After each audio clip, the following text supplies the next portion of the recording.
وہ بھائی میں وہ تو کہہ رہا ہوں، مجھے کہا انہوں نے کہا بنگلہ دیش بھیج دیں گے، ان کی پارٹی نے کہا انہیں جیل بھیج دو، تو میں دونوں چیزوں کے لیے تیار ہوں۔ بنگلہ دیش بھیج دو گے وہاں بھی چلا جاؤں گا، بھیج دو بھیا، اور جیل بھیجو گے وہاں بھی چلا جاؤں گا، اس میں کیا پریشانی ہے؟ میں تو آیا ہوا ہوں، آپ کے ہاں آیا ہوا ہوں، آپ کے پاس آیا ہوا ہوں۔ السلام علیکم سامعین، 9 ربیع الاول اور 2 ستمبر ہے۔ یہ ویڈیو آپ نے سن لی۔ یہ جمعیت علماء ہند کے صدر محترم حضرت مولانا سید محمود اسعد مدنی دامت برکاتہم العالیہ ہیں۔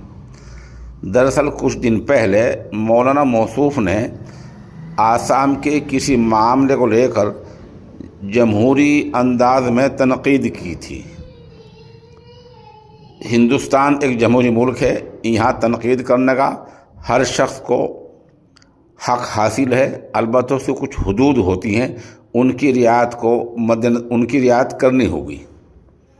بہرحال اس تنقید کے بعد آسام کے وزیر اعلیٰ نے کہا تھا کہ اگر محمود مدنی مجھے مل جائیں تو میں ان کو ہندوستان سے باہر بھیج دوں۔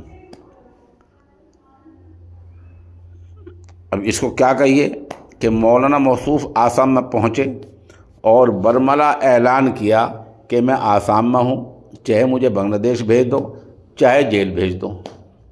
اس کو کہتے ہیں ادفع باللتی ہی احسن السیئہ۔ آپ نے ایک برائی کا جواب بھی اچھے طریقے سے دیا ہے، جمہوری انداز میں دیا ہے، جرأت کے ساتھ دیا ہے، بہادری کے ساتھ دیا ہے۔ ہم پھر مولانا موصوف کو ان کی اس جرأت پر مبارکباد پیش کرتے ہیں۔